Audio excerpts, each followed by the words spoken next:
What do you see in terms of the supply chain issues right now? You know, we speak here with a number of CEOs of manufacturers, including car makers, who say there are still issues. This is not, we're not really recovering yet in terms of the chip shortage. What about the broader supply chain picture? Yeah, the broader supply chain sector, agnostic, wherever you look, it is extremely disrupted and it is likely to stay that way at least for the next 6 months.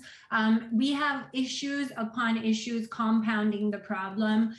Everything from when COVID first created that initial turbulence in the water, that water never got a chance to settle, if you will. You know, we see record capacity constraints at factories because of labor shortages. People can't come back to work. Then we have the container shortage, which has created a massive shortage of commodity, small things like wood and steel and aluminum. So companies are incredibly constrained and having a very difficult time managing the supply situation in a reliable way. Keep in mind, every product needs to be there in order for a company to ship their final product. And so it is an incredibly constrained situation with disruptions coming from so many fronts that you might have $30,000 worth of your raw material there and the one $5 part is not there. And so your $40,000 product can't be shipped. Right. Well, and the $30,000 worth of gear, if you're shipping it from Asia, where the vice president is, to Silicon Valley, where you are, could cost $20,000 for one container. How are the shipping costs playing out?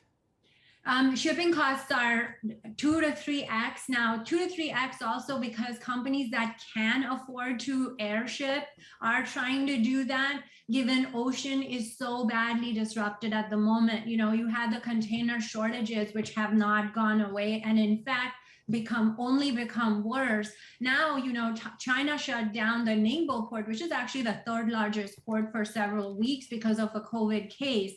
And so, you know, what happens is there's a supply chain of containers coming from China this way. And here in the US, if you look at the Long Beach port, there's a backlog of ships, again, waiting to be processed. So that affects the reverse flow of those containers going back to China. And so ocean is so badly disrupted. So anyone who can ship by air is looking to do that. And so it's causing a constraint on things like semiconductors that would normally ship by air. Now, the other thing that made air constrained further is we had the emerging signs of recovery of air travel, which is now, again, somewhat in jeopardy because of Delta variant. And companies rely on belly cargo of passenger flights. And so as soon as the flights, air traffic starts to get affected, that does affect cargo shipments too.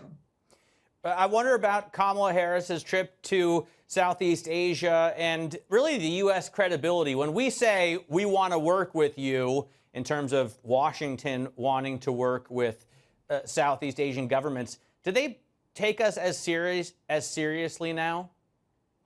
Absolutely. You know, unlike in geopolitical situations, when it comes to supply chain, companies simply cannot lift and shift factories away within overnight, no matter what we would like to do. Now, there is a case, and more that case has become stronger for a near-shored supply chain where we rely more on a land transportation route through into Pan America versus completely having an Asia-based supply chain. Having said that, you know, given that we not only build and ship into the US, we build in Asia and sell in Asia.